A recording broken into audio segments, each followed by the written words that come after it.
Hello again, future relatives. It's your old Uncle Jeff again on July 6th, 2021, bringing you another family vlog. This one involves the most significant and most traumatic experience of my young life, for which I actually have no memory. So all of this is reconstructed from tales told me by my mother. And if there's any emotional coloring in it, that's hers.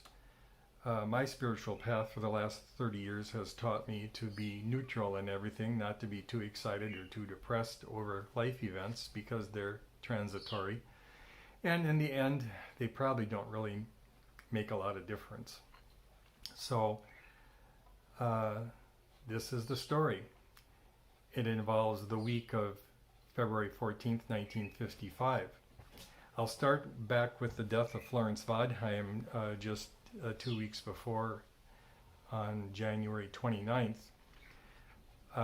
as that's the last incident I recall around that time. I was over at my friend Brent's house next door. We were sitting at the kitchen table, and his mother Gwen, who was a very strong, stalwart, somewhat disciplinarian mother, who was always trying to thwart us in our play and see what we were up to, so we made it our job to try to get by with things.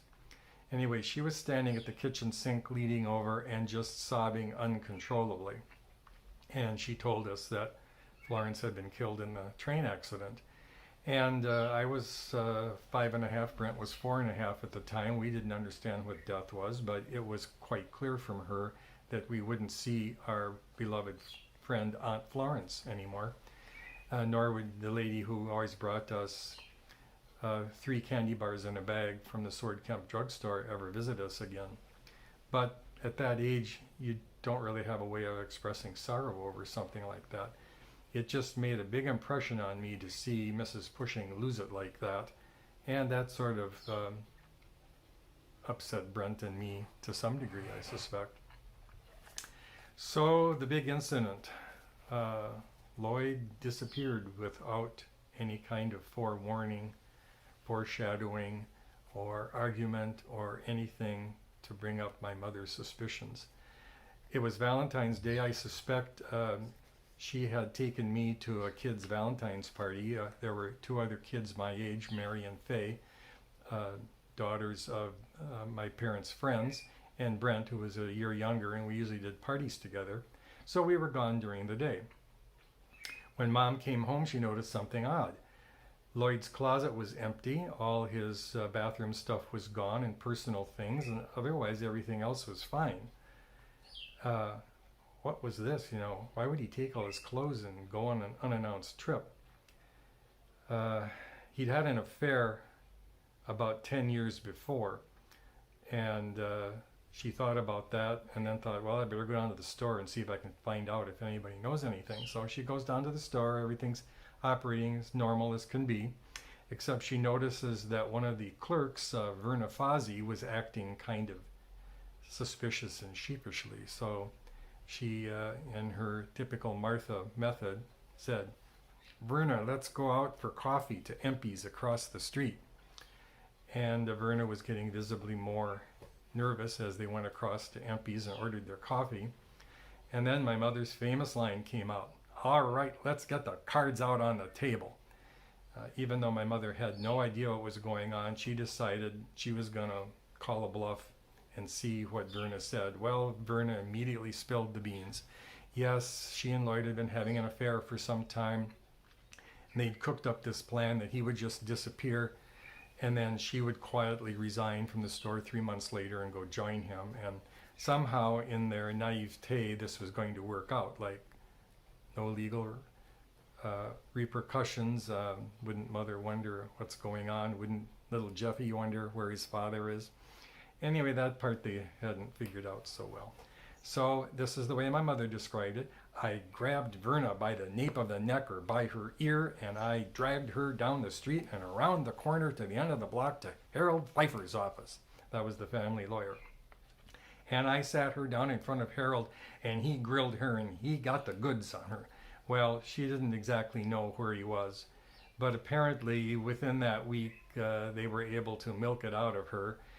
He had gone to the Mid-South looking for a job at a clothing mill to be a manufacturer's representative because that's something he could do. And he was apparently in Chattanooga, Tennessee. Well, Mom and Harold got on the train, went down to Chattanooga, met up with him, had a bunch of legal papers. He had to sign away all ownership of the store, the house, any property, monies and bank accounts that he had in Olivia. And apparently he had to also sign away parental rights to me to some degree, at least reassuring my mom that he wouldn't come back and try to steal me away from her. Verna had always been very friendly to me in the store, and she was my favorite clerk. I don't even remember any of the other ones. And Mother always said, yes, she was trying to get you to like her so she could take you, and I think that might be a little hyperbole on Martha's part. So they come back to Olivia. Of course, Verna leaves, and Mom realizes she has to go down to the store. Actually, that day on Valentine's Day, she had to go down to the store and take the keys and cash out the drawers and lock the store up and go right back to work. So I was probably farmed out to Nani. I don't know who else would take care of me that quickly. And then eventually I was sent to babysitters, but as I say, I don't remember any of this.